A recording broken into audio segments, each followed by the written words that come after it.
എങ്ങനെയാണ് ഞാനൊരു career aviation സെക്ടറിൽ ഒരു കരിയർ സെലക്ട് ചെയ്യേണ്ടത്? അല്ലെങ്കിൽ വേറെ ചിലർ ചോദിക്കാറുണ്ട്, എങ്ങനെ ലോജിസ്റ്റിക്സ് മേഖലയിൽ ഒരു കരിയർ സെലക്ട് ചെയ്യണം, ഹോസ്പിറ്റൽ അഡ്മിനിസ്ട്രേഷൻ മേഖലയിൽ ഞാൻ എങ്ങനെ ഒരു കരിയർ സെലക്ട് ചെയ്യണം? ഏത് മേഖലയിലേക്ക് നിങ്ങൾ പോകാമെന്ന് വിചാരിച്ചു ഒരു കരിയറാണ് നിങ്ങൾ സെലക്ട് ചെയ്യുന്നതെന്നുണ്ടെങ്കിൽ 2-3 ഘടകങ്ങൾ ആലോചിക്കാം. ഒന്ന്, പാഷൻ. നമുക്ക് ഇൻട്രസ്റ്റ് ഉള്ള ഒരു മേഖലയാണോ എന്ന് ആദ്യം ചിന്തിക്കാം. അതായത് ഞാൻ ആ മേഖലയിൽ ചെന്ന് കഴിഞ്ഞാൽ എനിക്ക് സന്തോഷത്തോടെ വർക്ക് ചെയ്യാൻ പറ്റുമോ. രണ്ടാമത്തെ കാര്യം, എനിക്ക് ആ മേഖലയിൽ സ്കില്ലുണ്ടോ എന്ന് നോക്കുക. Whether you are good at, നിങ്ങൾക്ക് ആ മേഖലയിൽ ജോലി ചെയ്യാനുള്ള സ്കിൽസ് ഉണ്ടോ എന്ന് നോക്കുക. ഇല്ലെങ്കിൽ അത് ഡെവലപ്പ് ചെയ്യാൻ വേണ്ടിയിട്ടുള്ള കാര്യങ്ങൾ ചെയ്യണം. പിന്നെ മൂന്നാമത്തെ ഒരു മേഖല, ആ മേഖലയിൽ നമുക്ക് എങ്ങനെയാണ് സാലറി അല്ലെ കരിയർ ഡെവലപ്മെൻറ്റ് വരുന്നതെന്നുള്ളതിന് വ്യക്തമായിട്ടുള്ള ഒരു ധാരണ ഉണ്ടാവുക.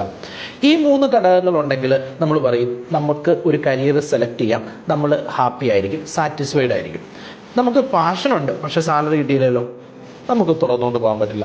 നമുക്ക് ജോലി ചെയ്യാനറിയാം പക്ഷേ നമുക്ക് സാലറി ഇല്ല, പാഷനും ഇല്ല, ആ മേഖലയിൽ നമുക്ക് മുന്നോട്ട് പോകാൻ പറ്റും. അപ്പോൾ ഈ 3 ഘടകങ്ങൾ ഒന്നിച്ചു വരുന്നതാണ് ഒരു കരിയറിനെ ഒരു സംതൃപ്തിയോടുകൂടി ഒരു കരിയറിൽ മുന്നോട്ട് പോകാൻ നമ്മളെ സഹായിക്കുന്നത്.